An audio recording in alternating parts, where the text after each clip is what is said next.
Hi, this is Chris, and this week I'm working out in Las Vegas. We go everywhere: Arizona, Texas, Nevada, materials Colorado, Idaho, Washington, Oregon, hell, even Florida and everywhere else. But in terms of just general rock work, mostly here in Arizona, Nevada, and California. And along the way I see a lot of interesting things and want to explain or share them with you in case you're thinking about doing the same or wondering how they did it.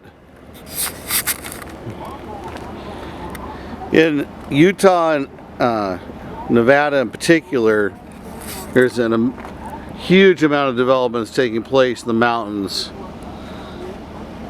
and in the course of doing this, you're looking for economies of scale.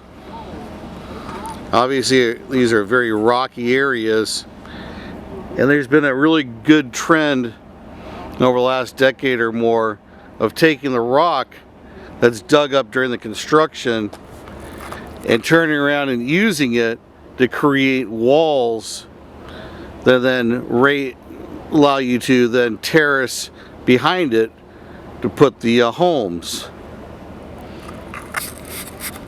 And you can see the terrace just begins literally with one rock, or in this case, two rocks.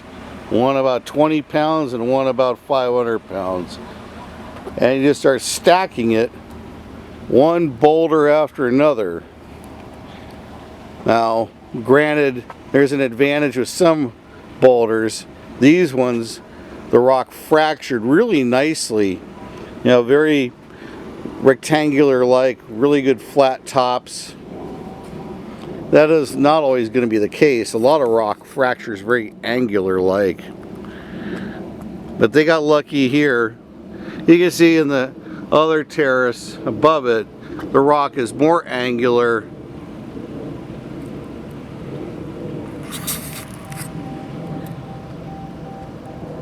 I will say I'm really impressed given how vertical it is. I would think it would be tilted inward, slanted inward a bit more, but apparently they're able to engineer this in such a way that they can be this vertical without any problems. And it's literally just taking an excavator and shoving one boulder in after another.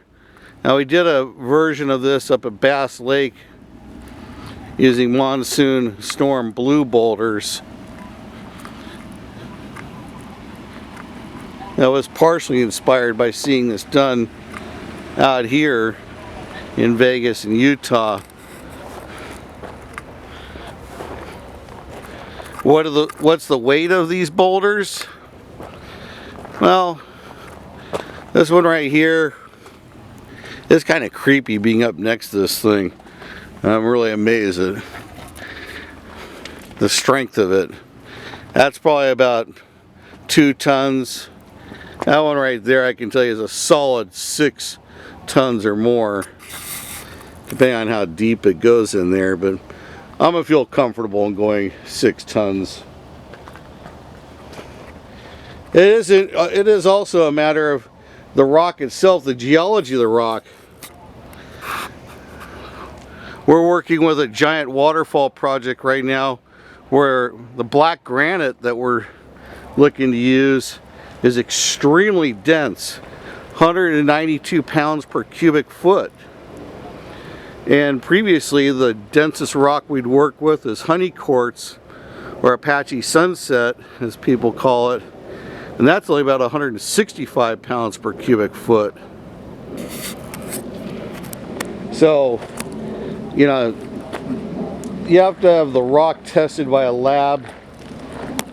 You have to know that it's extremely solid and dense rock in order to proceed with doing something like this.